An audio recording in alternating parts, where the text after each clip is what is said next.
Welcome to Swayam Educational Foundation, a charitable initiative for educated and empowered Bharat. Today we are beginning with grade 11th poem, The Voice of the Rain by Walt Whitman. So, first of all, we need to know about the author or the poet. So, when we say the name of the Walt Whitman, he was born on 31st May 1890, West Hills, New York, United States. And he died on 26th March 1892, Camden, New Jersey, United States. So, if we talk about the poems written by him, Leaves of Grass, Song of Myself, O Captain, My Captain. And he has won Golden Kite Awards for picture book illustration. So, if we talk about the theme of the poem, so the poem, The Voice of the Rain by Walt Whitman signifies the eternal role that the rain plays in nurturing, quenching, and purifying the various elements of the earth. This is the main role. So the rain returns the favor to its place of origin from where it rises, unseen from the depth of the water and from the lands. So even it returns the favor to those places from where it originates. And which are those places from where it originates? That means the ponds, the sea, ocean. So even they are benefited by this. So the rain itself is explaining to the reader about its origin, work, and its cyclic movement. A comparison has also been drawn between rain and music, as both of them make the world more lively and return to their place of origin after fulfilling their purpose. So, actually, if we talk about, so this poem, The Voice of the Rain, is written by Walt Whitman. It is a conversation between the poet and the rain. The rain explains its eternal journey in its birthplace and that to the earth to poet. So, if we talk about its poem, so see, it is here. So, we'll read the poem first, and then one by one, stanza wise, we'll just go. So, and who art thou? So, here it is asked, who art thou? This is archaic language which was used during Shakespeare time, and it has been one of the poetic means poetic license used by the poet. So, art thou? Who are you? So, this is the question which he is asking. The poet is asking. Said I to the soft falling shower.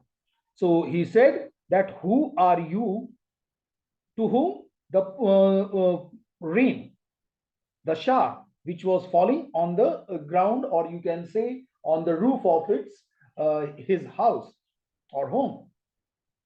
So, which strange to tell, gave me an answer as here translated. And for the surprise of the author, even the poem answered back and he is translating it.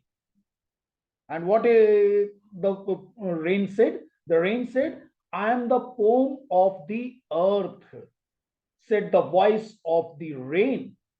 Eternal I rise, impalpable out of the land and the bottomless sea. So, in the above lines, the poet asked the soft falling shower, who are you? To which the rain replied in a strange manner.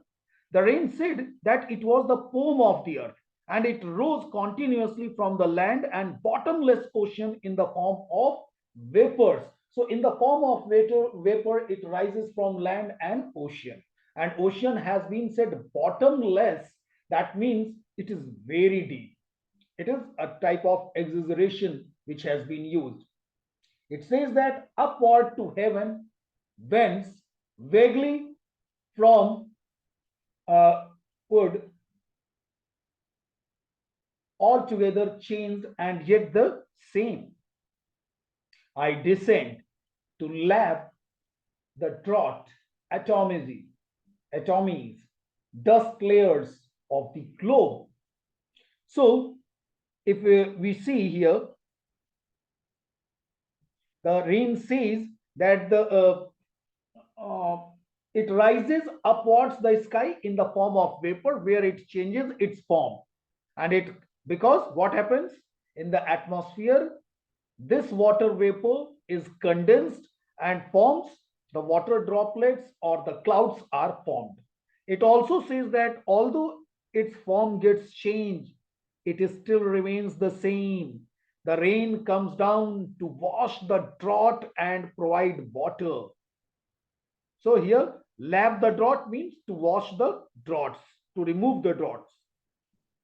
It also washes away the dust and small particles from the earth's surface, even the pollution also. And the seeds inside the earth grow into a plant because of the water provided by the rain. It gives life to the seeds.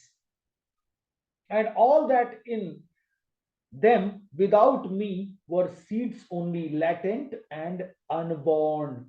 That means these seeds which are lying inside the interior or inside the womb of the earth will remain only seed if there is no rain, and they will not come to life.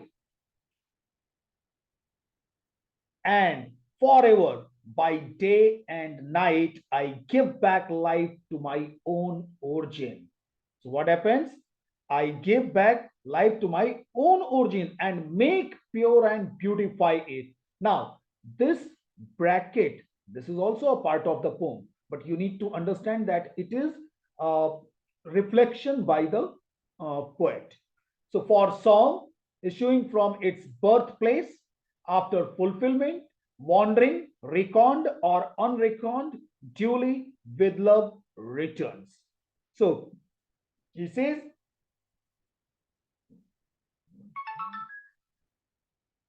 and forever by day and night, I give back life to my own origin.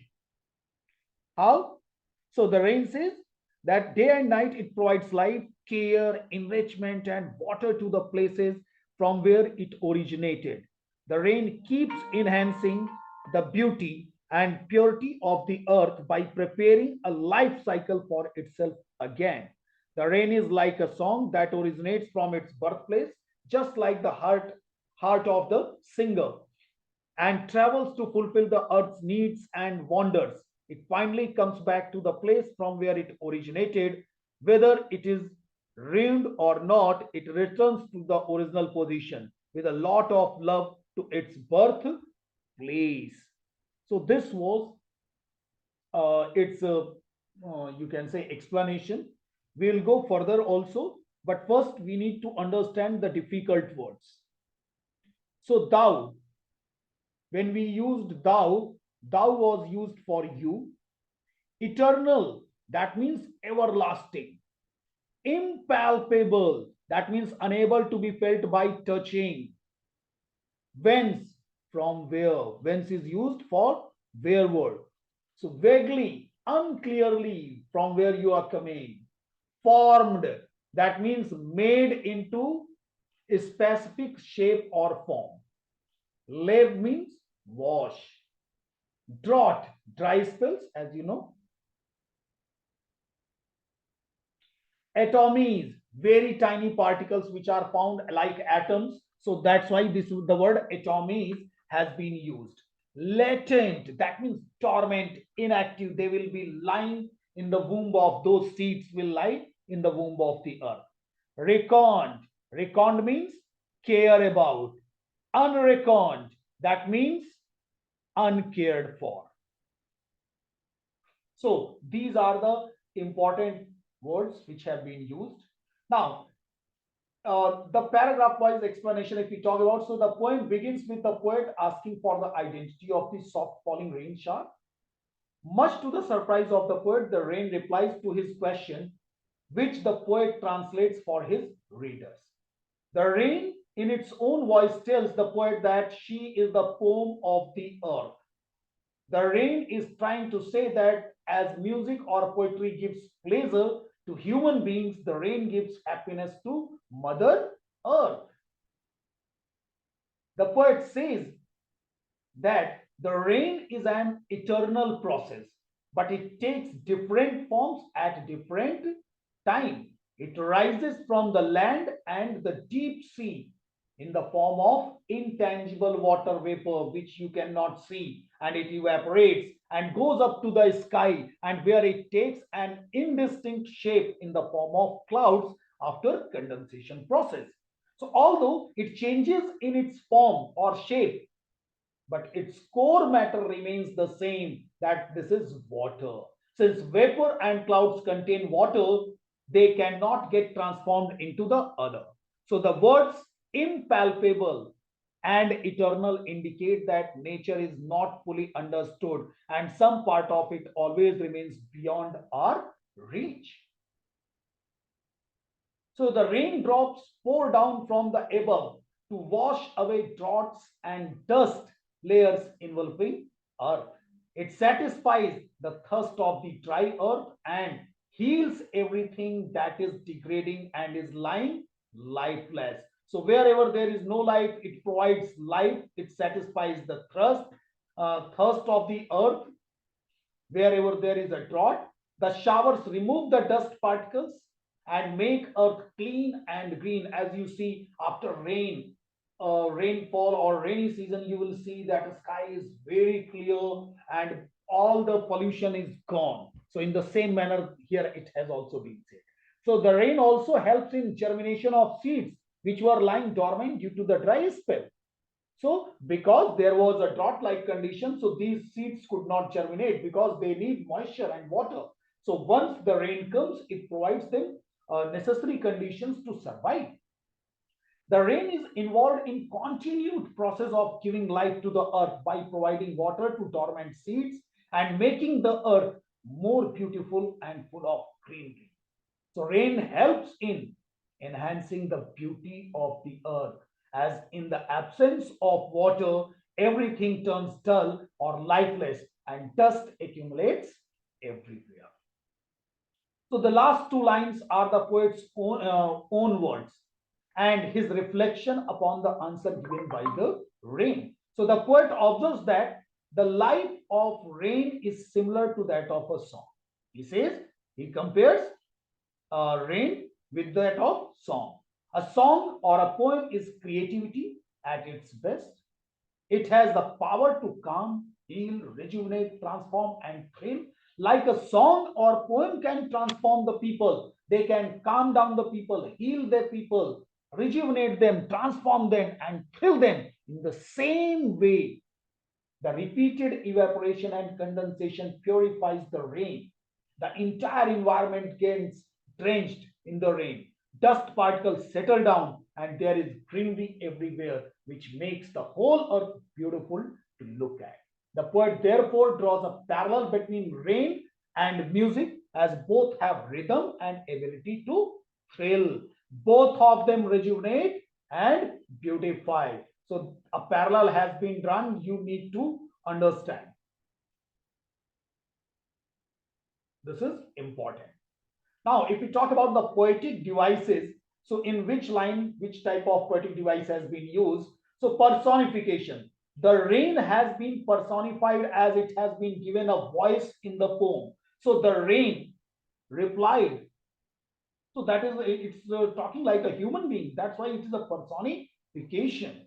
Then metaphor. I am the poem of the earth.